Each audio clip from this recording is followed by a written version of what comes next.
Hey everybody, welcome back to my YouTube channel. Today I really wanted to talk to you guys about my cancer journey. Something that I've talked about a lot online before on my Instagram. To be honest, since I was diagnosed with cancer, my main aim in life was to raise awareness and share my story. Basically just try to help as many people as possible who may be in the process of going through that journey as well. If you see there in the background, my little kitten has joined me. That is his chair and he likes to remind me. I was diagnosed with cancer in October 2019. So I had just started a new job. I was married at the time. We'll have to go into that in a different video because there's so much to talk about around that. So I'm trying to do like individual videos for each main topic. Hodgkins Lymphoma is a blood cancer.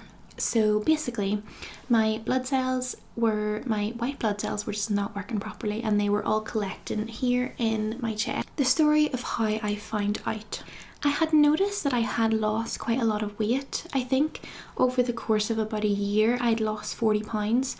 So that was probably one of the main telltale signs, the biggest drastic change in my life. For someone who has had issues with their weight and their thyroid throughout their life, I was over the moon. I was flipping over the moon that I had lost weight. I was like, this is great, I could get used to this. And I went from about 180 pounds down to 140 pounds.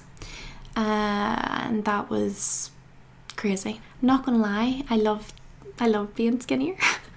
I mean, who flipping doesn't? I went for a work health check. Now, it was optional, so everyone in my team went to get a health check done. In that health check, I had been feeling so weird and so different that I actually thought there was a possibility of me being pregnant. At the back of my head, I was like, do I tell the nurse? Do I not tell the nurse? Do I just act like everything's fine? Then she turned around and said to me, look, your heart is beating an awful lot faster than it probably should be. Normally your heart rate, from what I know, should be about 60 to 80 beats per minute, and mine was way up at 100, and that was me like sitting how I am now. So that was quite alarming, and she said, to be honest, if I would just get it checked out just to be on the safe side. It was at that point that I had shared my concern with her about the possibility of being pregnant, and that I was feeling really tired and I was getting like pains in my tummy and chest. So literally that day I had my health check at about 3 p.m. and this was in October 2019, just before I was diagnosed, and at 4 p.m. I was in A&E in the Belfast Royal Hospital. So I was in A&E for I think 12 hours that night. I was just sitting waiting. It was really, really busy. I'm pretty sure it was like Friday evening, and the doctors just couldn't understand what was going on. The first thing they did was make sure that I wasn't pregnant, which I wasn't. After that, it was sort of like, right, so if you're not pregnant, then what's wrong with you? Because they had realised that everything looked normal in bloods, etc., but I just wasn't well. What's interesting is all my symptoms could very easily be swept under the rug. It's something that I did for probably about a year. I swept symptoms under the rug, so whenever I would get into bed at night, my feet and my hands would get quite itchy. I had shortness of breath, unexplained weight loss, night sweats, and I also had a reaction to alcohol. So all these different symptoms had been building up. That night whenever I was in hospital, I'm not sure if it was like the anxiety of not really knowing what was wrong. I said to the doctor, I was like, look, if I'm not pregnant, there's bound to be something else wrong here because I am not well. The young doctor in the hospital saved my life that night. He decided to send me for an x-ray, and the x-ray showed growth sort of all around my heart. He had brought me into the room before he looked at the x-ray, and he pulled it up on the screen and he sort of just looked at it and then looked at me and then looked at it and then was like, could you give me a moment? So I was in the waiting room and I was like, I'm pretty sure that x-ray was not meant to look like that. I just remember seeing like the dark shadow like all around my heart, and I was like, what the flip? They let me go home and said, come back in the morning and we'll send you for a CT scan first thing. So the next morning I got up all by my lonesome. I went to the hospital for a CT scan, not really thinking that anything big could be wrong. He had told me when he was showing me the x-ray that it very possibly could have been like a little infection that was just inflamed on the x-ray. Get to the hospital the next day, go for my CT scan. So I was sitting in the waiting room, happily reading my book, and I remember glancing up, and the doctor like poked his head out the window and kind of acknowledged that I was by myself, and I sort of smiled at him and he smiled back, and then he went back in the room, and I noticed that a nurse then came. So I went into the room, sat down, the nurse came in and noticed that she was carrying tissues. The doctor said, you're here by yourself today. We do have some bad news for you. There is some sort of tumour or growth in your chest. And they kept bouncing around the cancer word, and I in the back of my head I was like, so what are you saying? And he kept saying there's some sort of growth. It wasn't until he said, like, we're going to need to call your family in and just discuss with them what's going on. I left the room with a nurse and she brought me to like a little communal area. I just asked her straight, I want you to tell me the truth. Do I have cancer? She said that the doctors think that it could be cancer. It was probably the first and only time I cried for about 8 months.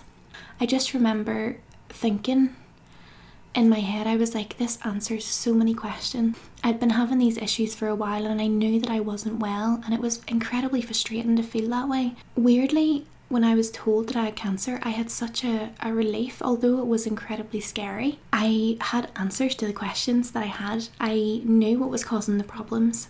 Fast forward 1 week, I have been in for lots of different tests, lots of different scans. I actually had a biopsy on my chest, and I have to say that was a weird experience. Really flippin' weird.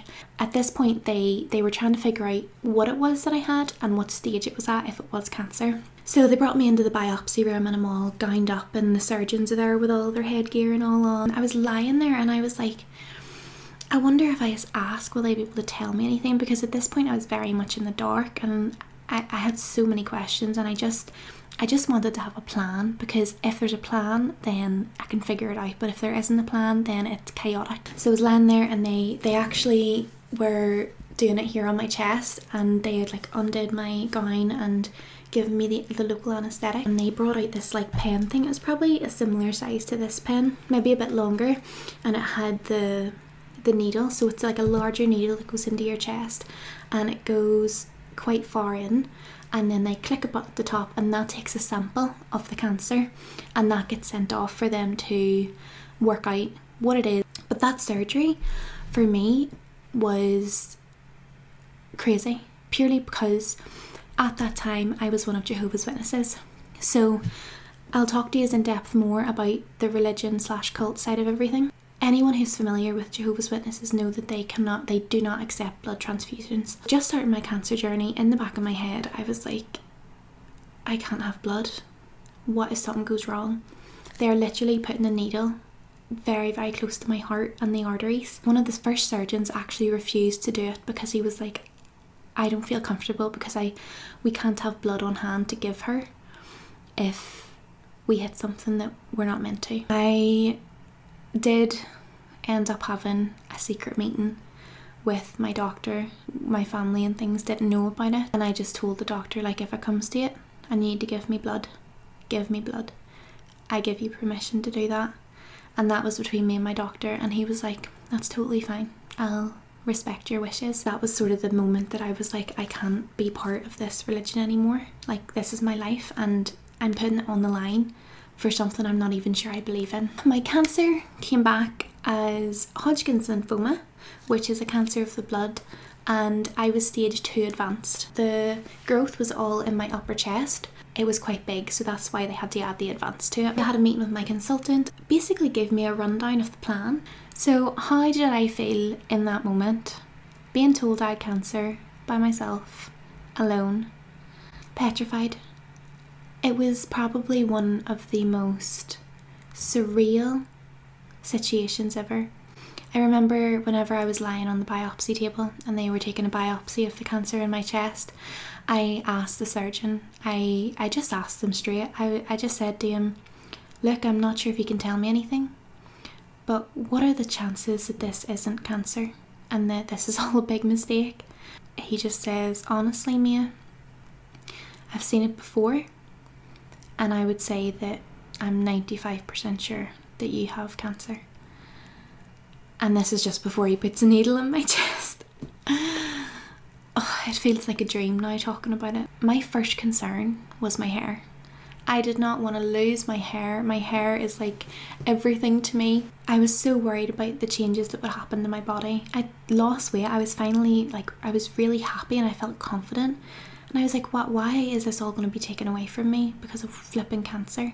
I was doing so much research. I remember, I'm sure anyone who's watching this who has been through cancer or chemotherapy, don't lie to me if you haven't searched how to not lose your hair while going through chemotherapy.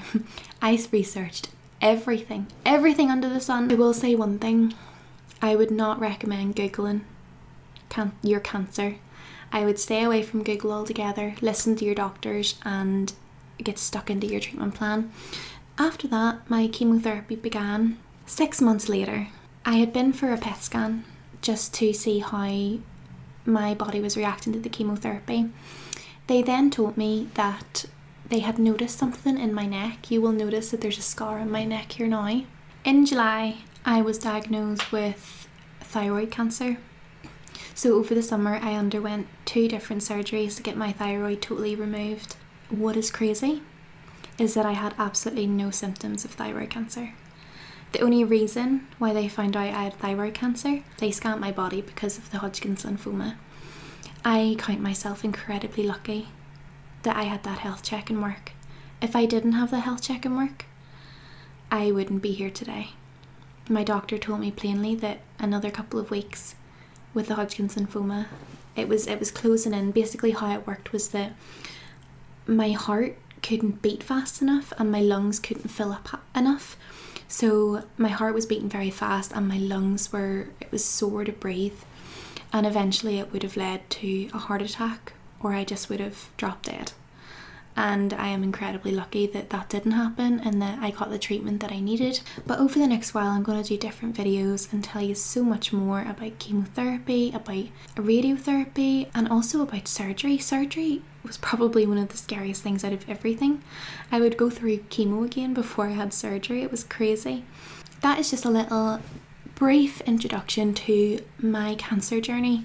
There is so many other things that I'm so excited to chat to you guys about. If you've got any questions at all, please leave them below and I will be sure to answer them in a little Q&A video. I think I'm gonna chat to you a wee bit more about the chemotherapy in my next video and just tell you what to expect and how it was for me, what it was like losing my hair, what it was like doing that without my family because I had just left the religion and cult. Thank you so much for watching my video today, guys. I can't wait to share so much more about my cancer journey and try to help as many people as possible with any advice that I have. Please like, follow and subscribe if you like this video. If you want to follow me on the daily, you can follow me on Instagram at allthingsmia. I'll pop a little link here for you. But thank you so much for watching and I'll chat to you next time.